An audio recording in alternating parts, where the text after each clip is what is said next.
Innal hamdalillah nahmaduhu wa nasta'inuhu wa nastaghfiruh wa na'udzu billahi min shururi anfusina wa min sayyiati a'malina. May yahdihillahu fala mudilla lahu wa may yudlilhu fala hadiya lahu.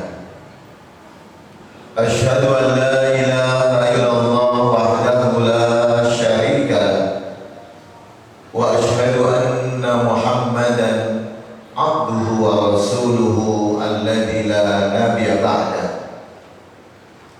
Allahumma shalli ala Muhammadin wa ala ali Muhammad kama shallaita ala Ibrahim wa ala ali Ibrahim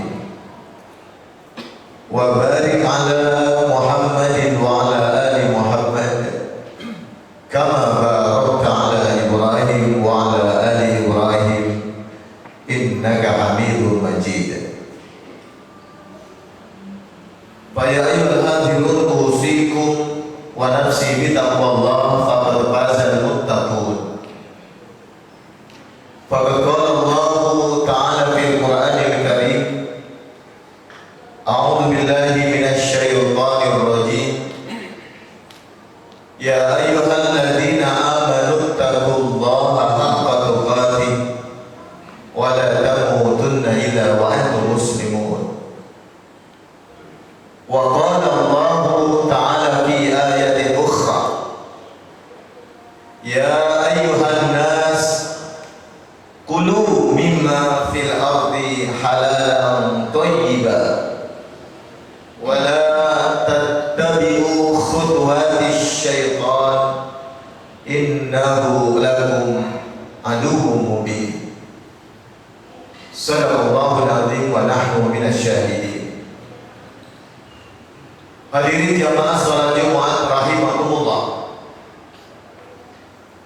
Pertama, marilah kita panjatkan puji syukur kita kehadirat Allah Subhanahu wa taala. Alhamdulillah. Karena di hari Jumat ini Allah Subhanahu wa taala masih memberikan kita sebuah kesempatan untuk meningkatkan kualitas kehidupan kita sebagai seorang hamba melalui disyariatkannya berjamaah Jumat siang ini. Insyaallah dengan hadirnya kita di tempat ini, Allah jadikan kehadiran kita menjadi wasilah digugurkannya dosa-dosa kita, dikukuhkannya iman Islam kita, sehingga ketika Allah Subhanahu wa taala nanti memanggil kita semua untuk kembali ke dalam alamnya, dalam kasih sayangnya, Allah menerima kita dengan panggilan indahnya, ya ayyatuhan nafsul mutmainnah.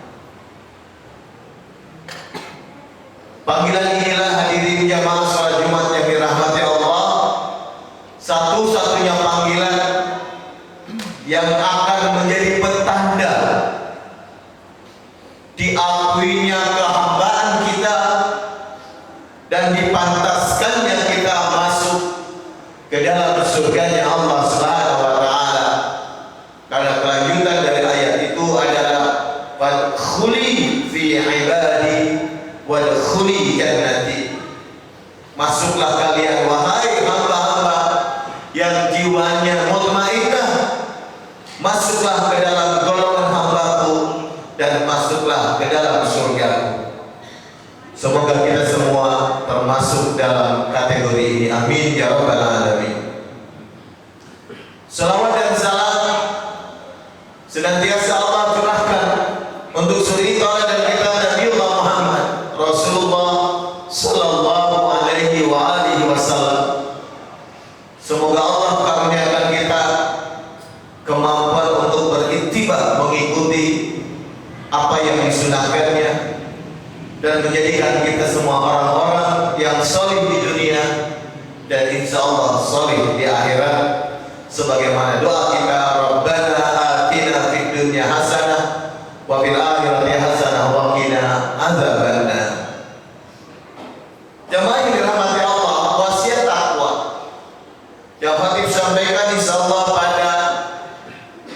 siang hari ini terkait dengan keharusan kita mengenali sumber asal-usul makanan kita. Kenapa? Karena di dalam hadis sahih riwayat Imam Muslim disebutkan bahwasanya Rasulullah SAW pernah menceritakan tentang manusia yang berpeluh-peluh, berpayah-payah, lalu dia mengajukan doa kepada Allah Subhanahu wa taala, tapi doanya tidak diterima. Lalu Rasulullah SAW menyebutkan bagaimana bisa diterima kalau apa yang dimakannya, apa yang digunakannya adalah barang-barang haram. Hadirin jamaah yang dirahmati Allah Subhanahu wa taala, mengenal hal-hal yang haram dalam kategori fikih ada dua. Yang pertama, haram secara zat, material rawnya, bahan bakunya. Yang kedua adalah dari pola pengelolaannya atau bagaimana cara mendapatkannya. Ini yang disebut dengan kaifiyah. Di era digital hari ini, saudara, banyak sekali olahan-olahan makanan yang ternyata tanpa diketahui oleh kita sebagai konsumen itu mengandung materi-materi yang diharamkan oleh Allah. Bertebaran makanan-makanan yang dikenal dengan coklat, material rawnya halal, tapi ternyata pengolahannya melibatkan unsur-unsur yang diharamkan. Dan ini tidak hanya makanan, saudara, sekarang juga ditemukan banyak obat-obatan seperti itu. Jemaah yang dirahmati Allah Subhanahu wa taala, problem terbesar hari ini adalah pola pengelolaan makanan atau teknologi yang terkait dengan pengelolaan makanan ini bukan dikuasai oleh kaum muslimin. Itulah sebabnya kita tergagap ketika menyaksikan saudara-saudara kita di Palestina. Mereka dizalimi dengan amat sangat keras oleh penjajah Israel, dan ternyata kekuatan yang dimiliki oleh negara Israel untuk menjajah kita, salah satu sumbangannya adalah dari bisnis makanan yang dijual di negara kita. Jamaah yang dirahmati Allah Subhanahu wa taala, kita terbengong-bengong, loh, ternyata selama ini kita sudah yakin halal. Kita dapat makanan dengan cara yang halal, tetapi yang kita beli ternyata tidak hanya kita tidak paham, tetapi hasil dari bisnis makanan yang kita beli itu digunakan untuk menzalimi saudara-saudara kita. Jamaah yang dirahmati Allah Subhanahu wa taala, itulah sebabnya Allah Subhanahu wa taala ketika menjelaskan tentang makanan ada dua syarat yang utama. Kalau kita membaca di dalam Al-Baqarah ayat 168, ya ayyuhan nas kulu mimma fil ardi halalan thayyiban. Syarat mutlak yang pertama adalah halal materialnya, baik materialnya, zatnya maupun kaifiatnya. Yang kedua, kandungannya. Kandungannya adalah thayyib, sesuatu yang menyehatkan kita. Hari ini betapa banyak karena kebodohan kita mengkonsumsi makanan-makanan yang terlihat terkesan menyehatkan, tapi endingnya menghancurkan. Ditemukan hari ini banyak anak-anak usia SD sudah terkena penyakit diabetes, sesuatu yang dalam pandangan kesehatan normal nggak mungkin. Anak gulanya bisa sampai 500. Oh, ternyata dia biasa mengkonsumsi susu olahan yang kandungan gulanya adalah gula buah, bukan gula murni. Hari ini banyak, Pak. Banyak yang tua-tua juga yang merasa kuat untuk bertahan menggunakan minuman-minuman yang ternyata mengandung sesuatu yang merusak ginjal. Belum lagi minumnya dengan cara berdiri. Minum cara berdiri walaupun yang diminum barang halal, Pak, air bersih, itu merusak ginjal. Apalagi kalau yang diminum barang halal. Hadirin yang dirahmati Allah Subhanahu wa taala, kesadaran ini mestinya membangkitkan semangat kemandirian di kalangan kaum muslimin. Orang Islam wajib pintar. Orang Islam wajib menguasai teknologi terkait dengan pengolahan makanan. Kenapa? Karena di dalam Quran surat Al-Maidah ayat 3 Allah sudah menjelaskan bahwa kehancuran kesempurnaan Islam itu dari makanan. Itu sebabnya ayat ketiga surat Al-Maidah dimulai dengan hurrimat alaikumul maidah. Kalau orang Islam mampu menjaga dirinya dari barang-barang yang diharapkan, maka al-yauma ya'isal ladina kafaru, orang kafir akan putus asa karena mereka akan tidak bisa menguasai kaum muslimin. Kalau dua ini terpenuhi, baru narasi yang ketiga al-yauma akmaltu lakum dinakum, Islam menjadi sempurna. Itulah sebabnya ayat ini diolah, dipahami oleh orang-orang kafir untuk menghancurkan orang Islam, bukan dengan senjata. Karena hari ini terbukti sehebat apapun senjata yang dimiliki oleh penjajah Israel kalah sama tentara-tentara Al-Qassam. Tapi bagaimana cara menghancurkan Islam? Hancurkan kekuatan imannya, bikin doanya tidak dimakbul, ciptakan aneka macam produk makanan yang menjadikan mereka lalai, terobsesi dengan enaknya. Tahu-tahu kita diabetes, tahu-tahu kita ini gagal ginjal, gagal jantung, kolesterol tinggi. Ya akhirnya orang-orang Islamnya mudah sakit, dikasih obat, obatnya mengandung barang-barang haram. Sempurna sudah, makannya harus diobati dengan barang haram. Akhirnya bukan hanya doa tidak dimakbul, tetapi fisik pun tidak makbul untuk siapa? Menjadi hamba Allah yang al-qawi, hamba Allah yang kuat, mampu menjalani peribadatan. Dan inilah fakta hari ini, saudara yang dirahmati Allah. Itulah sebabnya khatib mengimbau kepada saudara-saudara, kepada Anda yang masih muda, yang masih belajar, yang masih memiliki kecerdasan intelektual, belajarlah teknologi. Karena Quran tidak akan bisa menjadi rahmat lil alamin kalau Quran tidak bisa diejawantahkan, diaplikasikan menjadi sebuah pola kehidupan yang di-backup dengan teknologi. Dan tanpa teknologi kita akan menjadi orang-orang masa lalu yang dari hari ke hari akan dilindas oleh mereka yang menguasai teknologi. Islam harus kuat, Muslim harus kuat. Islam pasti kuat, tapi Muslim yang belum tentu kuat. Karena amanah Islam ini hari ini datang untuk kita semua yang datang, yang hadir di masjid ini. Yuk, jadikan diri kita orang-orang Muslim yang kuat. Jangan jadi Muslim yang loyo, datang ke masjid Jumatan molor. Ini Muslim lemah yang begini. Gimana mau perang sama orang Israel? Sholat Jumat aja molor di masjid.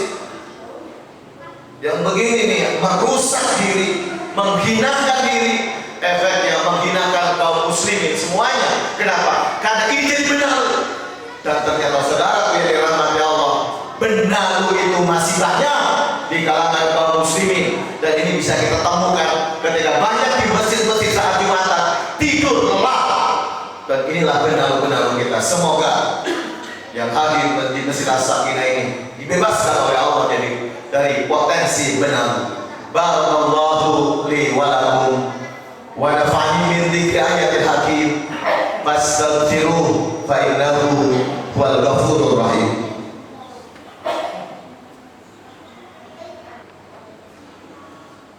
Alhamdulillahilladzi hadana li hada wa ma kunna linahtadiya laula an hadana Allah.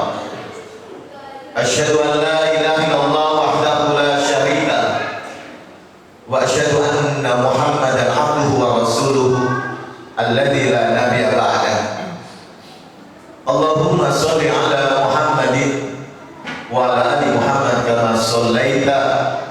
ala Ibrahim wa ala ali Ibrahim wa barik ala Muhammadin wa ala ali Muhammad kama barakta ala Ibrahim wa ala ali Ibrahim innaka Hamidum Majid. Hadirin jamaah salat Jumat rahimakumullah, di khutbah kedua ini sebelum ditutup khatib menambahkan satu penguat dari Rasulullah SAW ketika Rasul bersabda, al-mu'minul qawi khairun wa ahabbu ila Allah minal mu'minil dhaif. Orang beriman yang kuat itu lebih banyak memiliki kebaikan dan lebih dicintai Allah daripada orang mukmin yang dhaif. Jamaah yang dirahmati Allah, untuk menjadi mukmin yang kuat, tentu yang pertama kita harus kuat akidah. Karena hari ini banyak sekali kaum muslimin yang seakan-akan tidak yakin lagi dengan Allah. Salat menghadap Allah, tapi keyakinan tentang rezeki tidak yakin dengan Allah. Begitu mudah luntur ketika diuji dengan segala problema kehidupan. Seakan-akan Allah tidak ada. Akibatnya apa? Di masjid dibesarkan Allah, ditakbirkan Allah, di luar ditakbirkan tauhid, ditakbirkan unsur-unsur yang seringkali mengingkari Tuhan. 10 tahun terakhir ini, saudara yang dirahmati Allah, gambaran kaum muslimin kita bisa sangat nyata betapa keyakinan tentang Allah, akidahnya sudah mulai rusak. Acara kenegaraan yang dihadirkan dukun, dan kita yang di bawah seakan-akan membiarkan, karena banyak di antara kita pun kaum muslimin yang rajin sholat tapi masih percaya dukun. Ini akidah yang pertama, saudara. Karena kalimat la ilaha illallah, kalimat asyhadu an la ilaha illallah wa asyhadu anna Muhammadan abduhu wa rasuluh menuntut komitmen, keyakinan di dalam diri kita bahwa yang kita lakukan yakin 100%, yakin 200%, yakin seyakin-yakinnya dengan ribuan persen, ini kita lakukan untuk dan karena Allah Subhanahu wa Ta'ala.